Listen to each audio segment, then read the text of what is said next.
On to part two. So the seed mantra of Kali that we will be utilizing is very important because the seed mantra, um, the the the bija is considered the seed syllable of all mantras, and this seed syllable is the power or vehicle utilized in mantra. And Kali seed mantra is cream. Literally as it sounds, closely associated with the English word cream, C-R-E-A-M, but in the Sanskrit, transliterated to English is K-R-E-E-M, cream. You would take your japamala and you would state the name or the seed syllable 108 times. Each bead is one enunciation or pronunciation of the word. So, for example, I would say cream, cream, cream, cream, cream, cream, and you continuously do that for 108 times. What's happening is now you're embodying the energy, power, symbolism, and attributes of Kali. Then the work begins. After you do that, you go into a state of active meditation where you bring forth your intentions, you visualize your intentions, and it must match your mental frequency for materialization or results to occur.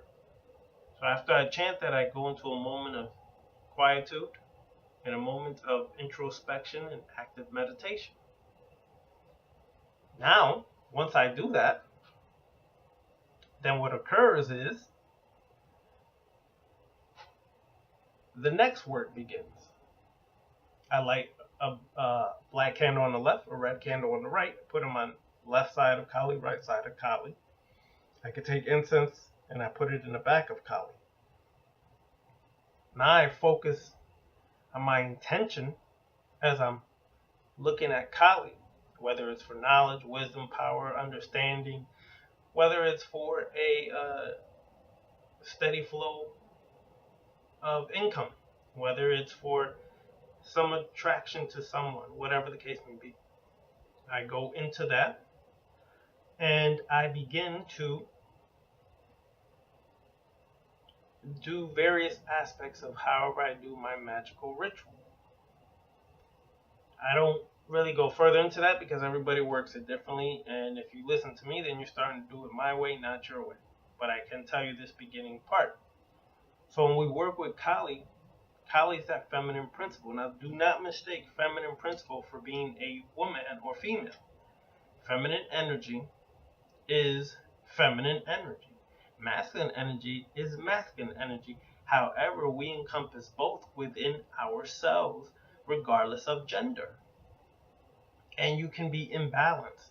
Kali helps you balance that feminine energy,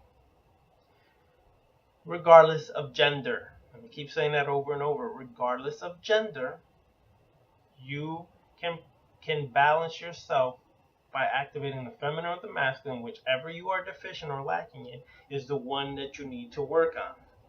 Okay? Once you do that, you will be a more balanced individual and can utilize feminine and masculine energy and work your magic accordingly. You're not an imbalanced being anymore. So, the feminine energy has been synonymously associated in the West with being nurturing, caring, loving, understanding. That's one aspect of the feminine energy. The other is the warrior aspect. Kali is a warrior as well. And for years we've been taught that the masculine energy is the warrior type. But when you really get to this black magic level, when you get really to this deeper into the left-hand path and you start understanding the workings of a black adept, you start to understand that the real warrior energy, warrior sorceress energy, is the feminine energy. The problem here in the West, and even in the left-hand path, is we constantly big up the masculine energy and we suppress or put down the feminine energy. However, you go deeper, you start to realize the feminine energy is more of a warrior than the masculine energy. You understand that the feminine energy is a warrior energy that is not about talking, playing, or shitting around. It is straight to the point of fuck you up, kick your ass, get out of my face type of energy. It's a very protective energy. So kick anybody's ass to protect that which it loves. That's the feminine energy. And men have to get this out of their mind, that having feminine energy is synonymous with homosexuality or bisexual or anything like that. That is your homophobia. You gotta get that out of your mind. That is your homophobia that is coming up because you refuse to understand the feminine principle, feminine energy inside of you, the nurturing, caring, loving, but also the warrior aspect inside of you, because you associate the warrior aspect with the stubborn masculine warrior energy, and you can't connect the both. I work with both the masculine and feminine warrior types, and trust me, I work with Zarabanda of the Palo Mayembe tradition. I've worked with Ogun of the Santeria Lukumi Ifa tradition. And I've worked with Shango. And I never felt as strong and had as much results until I worked with Kali in the feminine warrior energy. It is extremely raw and extremely primal and extremely chaotic energy that is necessary to break through the blockages, repressions, and things that are holding you down, holding you back because you refuse to face it. So you start off by doing cream. A good book to get is the Kali Mantra Magick by Baal, B-A-A-L, Kadmon, K-A-D-M-O-N. Get that book. It's a good book. It's only like 40-something pages long. That's a good book on how to work with Kali and working with the Kali energy.